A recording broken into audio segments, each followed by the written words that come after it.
on Sportsnet. Brought to you by Home Hardware and Building Center locations. Homeowners helping homeowners with expert advice. And by the 2013 Honda CR-V, an IIHS top safety pick. Honda is the official vehicle of the Toronto Blue Jays.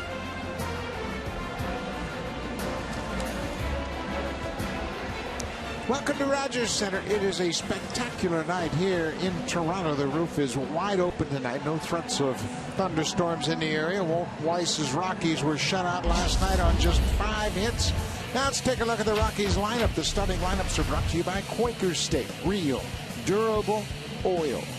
Top of the order, different look tonight. Josh Rutledge is the leadoff man. He takes over for Dexter Fowler, who gets the day off. Jordan Pacheco is also in the lineup. Carlos Gonzalez, 7 home runs, 22 RBIs in June. That leads the entire National League. He's off to a great start this month. He was the player of the week last week. Michael Kadire, during 2013 interleague play, he's got a .417 average, 15 for 36, a pair of homers and 5 RBIs, and they'll face their former teammate, the right-hander Esmil Rogers. Well, Esmer Rogers coming off a great start. His last outing, 7 strong innings, only giving up 1 home run. That the home run by Nelson Cruz. And he has now just surrendered 2 earned runs in his last 2 outings. So he's pitching well. Defensively behind Rogers, because the starting pitching has been so good, defense has been really keen. Everybody anticipates every pitch being put into play. Cabrera, Davis, and Bautista back in right field. DeRosa is at third tonight. Esteuras Bonifacio up the middle. Edwin Encarnacion's at first. JP Arancibia will handle Ismael Rogers here tonight. Good to see Jose back in the lineup in right field. Missed a couple of games with dehydration and some cramping in his legs. Good to see him out in his familiar position in right field. So we are set to go. We mentioned the starters have 4 wins last time through the rotation. That's been a dramatic turnaround. The starting pitching has been hot. Ismael Rogers is set. Here's the first pitch of the ball game. Off the inside edge, and we are underway. Josh Rutledge gets the start at second base. He is the everyday second baseman, making his 41st start at second. He fouls that one off the chin of JP Arancibia.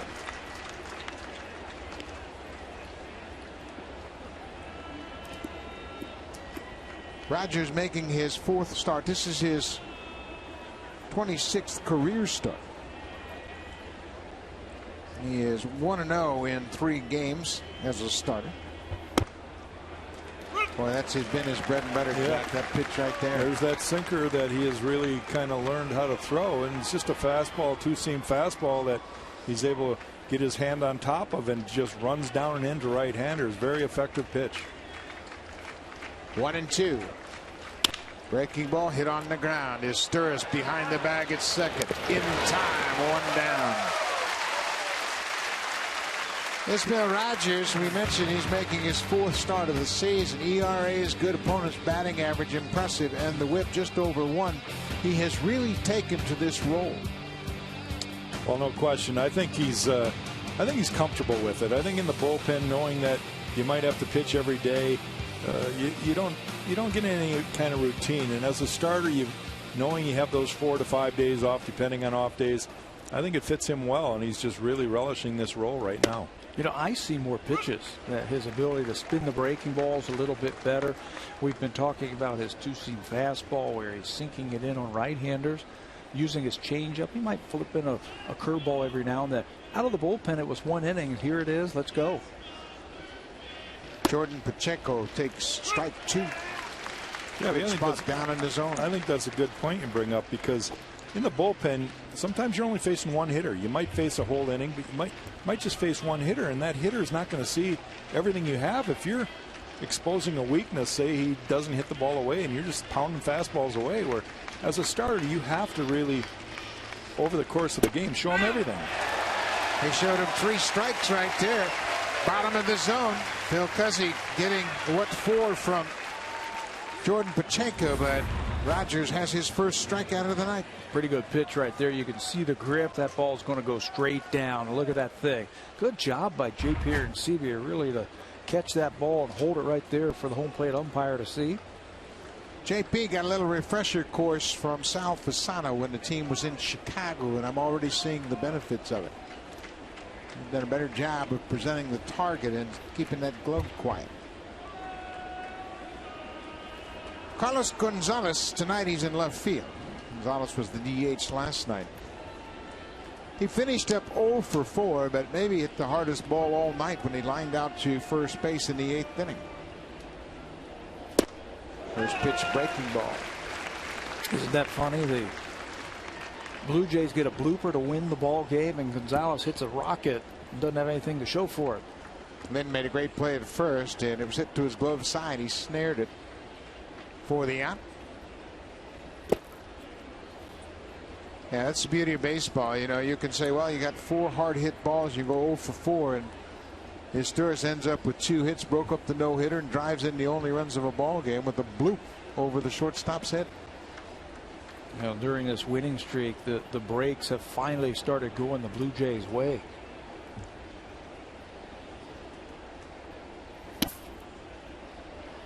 Jack, what was it like for you to pitch against the Tigers for the first time when you left them? Well, at the time it was the hardest thing I ever did in the big leagues. Facing your old teammates, especially guys that you admired so much and had so many great moments with. And you know, try to keep from laughing a few times. Take it serious, try to focus. It was not easy to focus, especially with guys like Cecil Fielder, who was telling you that he was going to take you deep right in the middle of your pitch. Do you remember how you did?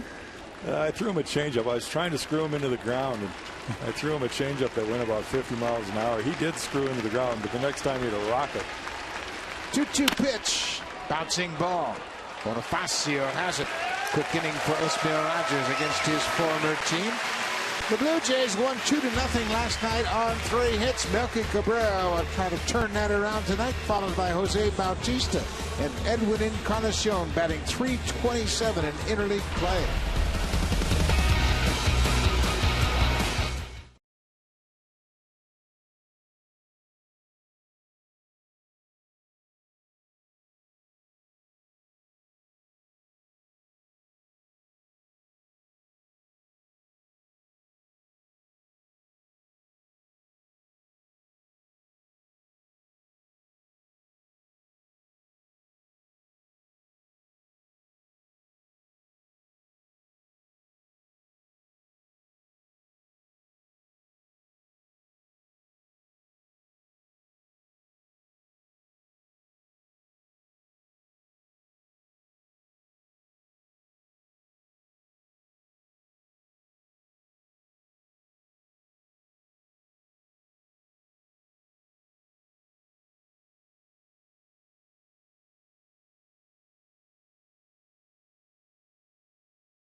Four hits or less. Last night was a beauty. They got some clutch hitting and timely hits.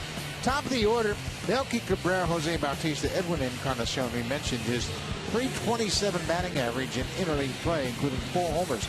And he's driven in 13. And then way down at the bottom of the order, Emilio Bonifacio is back in the lineup at second base because he's got a .337 career average against Colorado. And he scored 17 runs. They are set to take on the lefty, Jeff Francis. Yeah, 32-year-old left-hander Jeff Francis, making his 10th start of the year. He's making his 2nd start since coming off a 15-day disabled list where he had a slight groin pull. I think he got that running bases, but there's his numbers for this year. Francis misses the inside corner. It's a ball and a strike. Francis, making his 4th start against the Blue Jays, has won his 3 previous outings. One of those wins came as a member of the Kansas City Royals. Hit up the middle, base hit for Melky Cabrera. Defensively behind Jeff Francis, Gold Glover in left field. Carlos Gonzalez has 2 Gold Gloves to his credit. Tyler Colvin making his 3rd start in the center. Michael Kadire with 3 assists. Nolan Arenado at third base. Herrera and Rutledge up the middle. Todd Helton has 3 Gold Gloves, and the catcher is Willen Rosario. Willen has a terrific arm behind the plate. In the outfield, they've got some good throwing arms. None better than this guy right here. He leads the National League in outfield assists with 8 to go along with those Gold Gloves. Jose Bautista goes after the first pitch and rips it over the screen out of play. Yeah, on both corners in the outfield, they've got some guys that can throw. Michael Kadire, a lot like Carlos Gonzalez, got a great arm. Very few people run on him, so pretty good defensive team. Kadire's played every position but short and catcher. I mean, he can really play all the positions. He came up with Minnesota, and they weren't sure where to put him. They had him at third, used him at second a lot. He's played first. Played all the outfield positions, but he is a terrific defender. Baseball player. He's a baseball player. He can play all over the place. Ball and a strike to Bautista. Well, Jeff Francis, one of those pitchers, you don't expect anything hard. He's going to get you out with breaking ball, off speed, and take a little off of that. He's pitched well his last time out, but you're going to see a steady diet of breaking balls. Yeah, don't look for the Jeff Francis from a few years ago when he threw a little bit harder.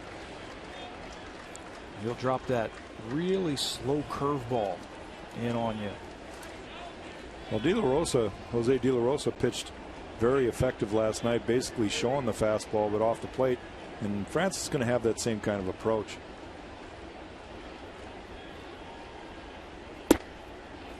Downstairs. Jeff Francis was with the Rockies from 2002 through 2010. He signed with Kansas City in 2011.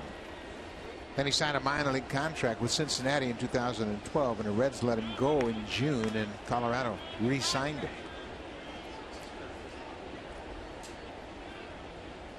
3-1 pitch to Bautista. He takes his strike. Francis was the 9th overall pick in the draft in 2002. Only Adam Loewen was drafted higher. Loewen was a 5th round pick also in 2002. Francis went to the University of British Columbia.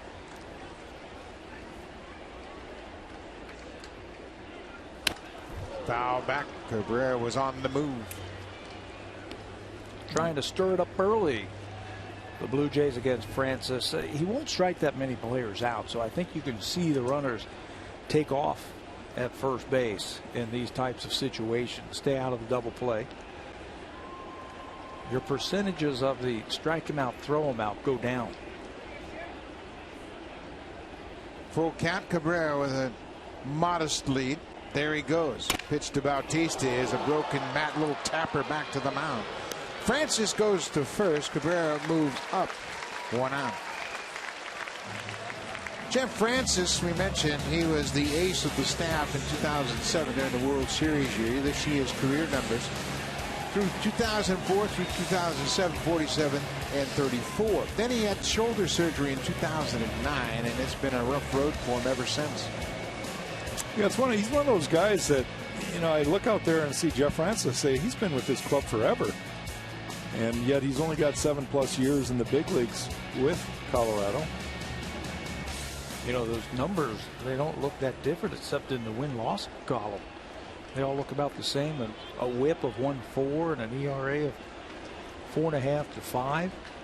Well, he led the Rockies in innings pitched last year with just 113 innings. That says a lot about their starting pitching a year ago. Edwin Encarnacion goes after the first pitch. 265 on the season for Edwin. He's at first base tonight as Adam Lind is the DH.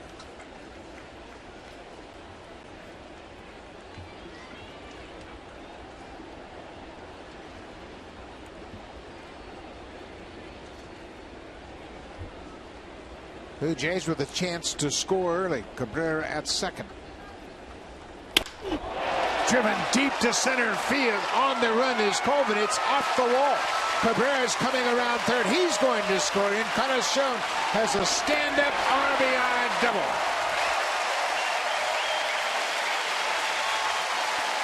Well, you can't hit him much harder than that right there. That is an absolute line drive right off the center field wall. 400-foot line drive, a frozen rope to center field. Edwin got a breaking ball up, and he uncoils on that thing. He squares that thing up and hits a seed.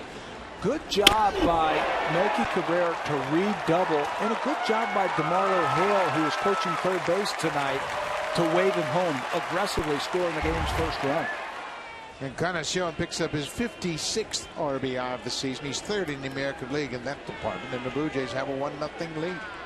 Here's DeMarlo Hale, who is going to be coaching third base the next couple of days. Luis Rivera is away for his daughter's graduation, so DeMarlo has been down at third before. He is familiar with the duties. I was teasing him before the game. I was showing him the wave and stop all at the same time, and you said, no, Jack, it's this way. He says, I use it on my right hand for the run, and I use my left hand as a stop. He says, I don't get them together. There he is judging it. You can see he gets down the line, and he's going to send Melky. Now he comes up to third base to give him a little voice command also. Lynn singles into center. Encarnacion got a good break. Hale is waving him around, and he will score. Lynn picks up the RBI. The Blue Jays have matched their total run output last night. It's 2-0 in the first. Well, after the Edwin Encarnacion double to center field, Tyler Colvin, who's playing center, backed up a couple of steps. And watch when this ball gets out there, hanging breaking ball once again, how deep Colvin is out in center field. Edwin reads it. He knows that he's playing deep, and he's going to score without a throw. Center fielder playing deep, plays it on a hop, and just, you can see it. No chance to throw out Edwin, just lobs it back into second base. Another hit against the lefty for Adam Lind. He's 14 for 29. Mark DeRosa hammers this ball to left off the wall. Lind is headed for third. Gonzalez has a great arm. He beats the throw in there. DeRosa hammers a double off the wall down the left field line, and the Blue Jays are all over Jeff Francis here in the first. Well, they have to mix it up a little bit, maybe throw a breaking ball in the dirt. Walt Weiss is saying, Jeff, you got to get the ball down. DeRosa all over this first pitch. He's been doing this since they put him in the starting rotation. Starting lineup, first pitch fastball all over it. Well, the key for all three of those hits, all three of them were up in the zone, and you get a hot hitting team. Edwin's been hot all year. Adams been on fire for a while, and Mark DeRosa's smart hitter. All three of those guys getting the ball up to hit. Blue Jays have one more hit this inning than they had in 9 innings last night. The infield is in. Rajay Davis, why not go up there hacking? Don't you find it interesting in the first inning that the infield is playing in? I do. But the Rockies were shut out last night on just 5 hits. But this is a tough infield to play in. Jonathan Herrera, the shortstop, has backed up a couple of steps. Lind at third, DeRosa at second. Rajay base hit to left field. Lynn's coming in to score. DeRosa's being waved in. Here's the throw. Now DeRosa stopped, and he is out. Hale waved DeRosa around third. Gonzalez has a terrific arm and made a good throw right to the cutoff man, Arenado. And DeRosa stopped and then was tagged out as he got back to third. Yeah, Mark did not read DeMarlo Hale at all there. When he came to third base, he literally stopped at the bag. And DeMarlo was waving him in, but I think he got caught up himself and then did not get back. And there's that young Nolan Arenado, just a baseball instinct kind of guy. He almost dekes DeRosa, and then it's just a foot race, and the younger guy wins. Johnny on the spot right there. Arenado looked like DeRosa was anticipating getting the stop sign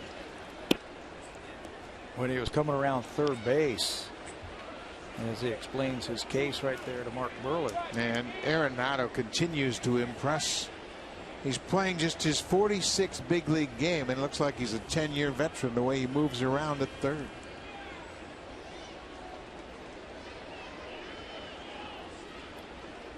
So the Blue Jays have a 3-0 lead. 3 runs on 5 hits. Rajay Davis at second picks up an RBI. If Francis is going to try to shorten his lead at second. Isn't it interesting how the Blue Jays have come out smoking after being held to just 3 hits last night? That's generally the case. I think it's a good indication of how well Jorge De La Rosa threw last night. He threw a whale of a game. Arancibia drives it to left. This ball is off the wall. Davis is around third. He'll score. Here's the throw to second. And Arancibia slides around the second baseman, Josh Rutledge. Well, that was a great slide by JP right there. The throw actually beat him from Gonzalez in left field. But he made the old backdoor, grabbed the base, tried to avoid the tag slide. And it scores the 4th run. You know, a couple of things as the pitching coach, Jim Wright's going to come out early in the count once again. JP is all over this one. You were just talking about Jorge De La Rosa and how good his stuff played last night. You come back the next night after facing a guy like that and facing a pitcher that doesn't have the type of stuff like that, it's almost like batting practice for these hitters. Yeah, you don't see the same quality pitches for sure. You kind of wonder why they have 2 left-handers with similar type stuff. And I'm not saying Francis is anywhere near what he had. De La Rosa had the good screwball last night, the sinker down and away. But 2 left-handers, they're basically breaking ball pitchers. Yeah, the only thing similar about those two is they throw left-handed. Yeah. And one guy's got a great splitter and throws 92, 93. Francis is more of a change-up curveball guy. Meister Sturris was the hero of last night's game. He drove in the only 2 runs of the ball game. He had a pair of hits. He also broke up the no-hitter of Jorge De La Rosa with 1 out in the 6th. And he saved a run for Josh Johnson with a fine defensive play in the 5th with 2 outs, ranging behind the bag to throw out Jonathan Herrera.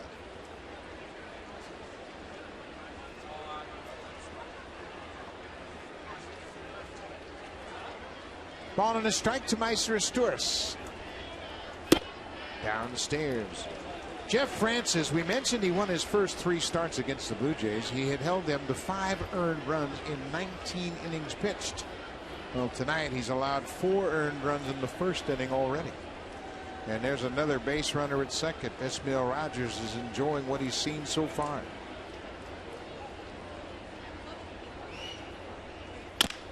Bouncing ball off the glove. Herrera at short throws his Sturris out. The inning is over. The Blue Jays sent 8 men to the plate in the 1st against Jeff Francis. Mark DeRosa drives the ball to the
4 runs on 6 hits in the first. They could have had another run, but there was a base running mistake. DeRosa stopped at third. Then he looks up and sees Marlo Hale saying, "Come on home." And by the time he gets back, Arenado tags him before he could get to third.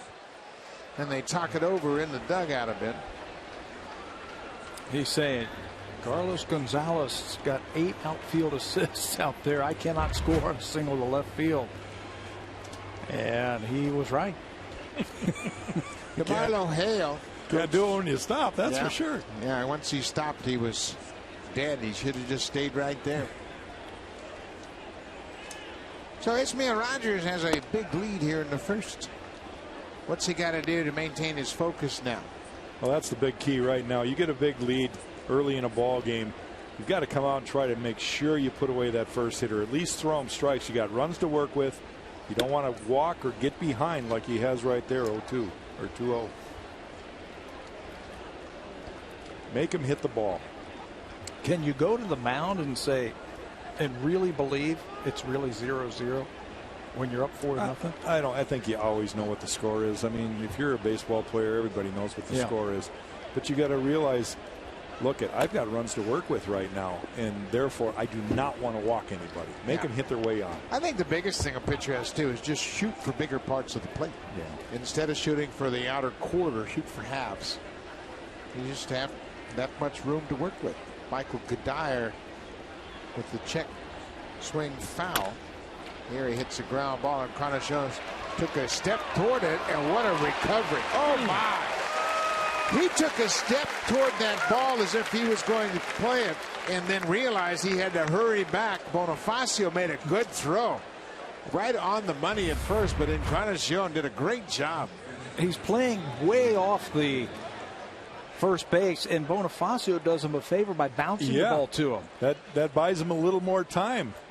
Find the bag and then find the ball. That's what you do as a first baseman. It's a great play.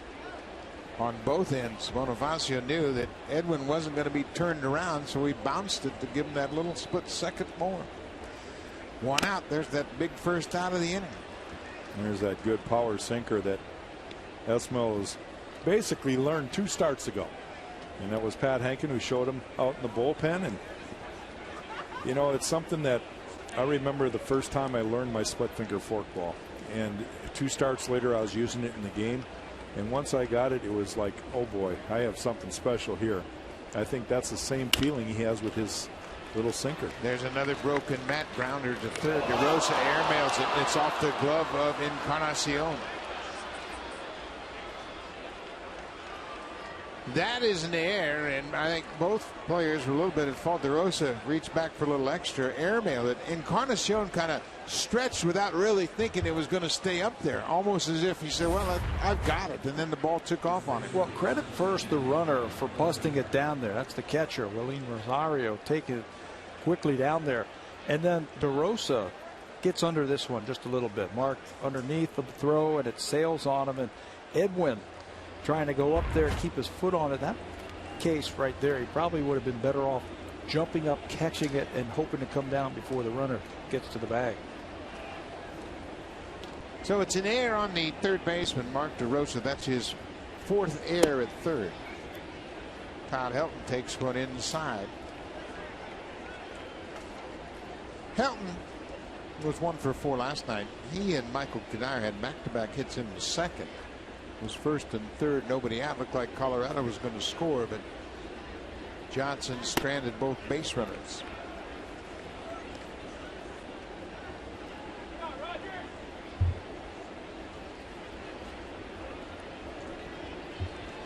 Defense made a terrific play to record the first out of the inning, and then they made a bad throw on the second one to get a runner in scoring position. Well, all of a sudden, since Todd Helton stepped to the plate, strike zone got smaller. Well, that last one was up a little bit, but I thought that one breaking ball might have caught a part of the plate. Either way, Ismael's got to figure out a way to come back. And he does. 96 with the heater. That's a strike. The air by DeRosa was just the second air during this win streak. I mean, everything goes together, doesn't it? Mm-hmm. good pitching, timely hitting, and the defense. They all have been tightened up. Will take the walk. Well, let's take a look at some of the numbers that we have seen from Esmil Rogers with the sinker usage. In April, just 4%, May, 13%. But since he has moved into the starting rotation and taught that sinker that you were talking about by Pat Henkin, it has doubled from May to June. And it's a great pitch for him. It's a pitch that he can make go opposite of his slider. That's a deadly combination. So Rogers now with 2 aboard and 1 out. Pitch to the rookie, Nolan Arenado. Arenado had a double in last night's game. Hits this one sharply to DeRosa. Second for 1, back to first, double play. DeRosa got just exactly what he was hoping for. A chance at redemption. Rogers gets the ground ball with that sinker, and DeRosa calmly takes it to the backhand side, fires to second to start the inning-ending double play.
To start the inning-ending double play, so the air had no impact. And Esmil Rogers said, "Hey man, don't worry about it. You got the double play, and we're all cool." DeRosa is hot because he went over and he said, "Hey, my bad, man. That's a terrible throw," and he let in Carlos. You'll know it. The Blue Jays have committed just 11 errors in their 33 wins, compared to 33 errors in their 36 losses. So it all goes together, and it's not an accident. Pitching and defense. I mean, great teams through the history of baseball have been able to put together great runs. Bounce to third. We have figured out that you can't hit it by that guy. Nolan Arenado throws out Bonifacio, 1 down. Blue Jays on Sportsnet. Brought to you by the 2013 Honda CR-V, an IIHS top safety pick. Honda is the official vehicle of the Toronto Blue Jays. Beautiful evening in Toronto, and the roof is wide open at Rogers Center, and the Blue Jays have a 4-0 lead. Well, Buck, and Jack, it only took me 10 innings, but I know who Arenado reminds me of. He's Scott Rowland. It's a younger version of Scott Rowland. The way he handles himself, the way he picks it over there at third base. Yeah, doesn't get too excited. How about Eric Chavez? Oakland, same type of soft hands, and not a real fast runner, but quick. Quick hands, quick feet. He might not have the flair of Eric Chavez. Chavez was a dandy over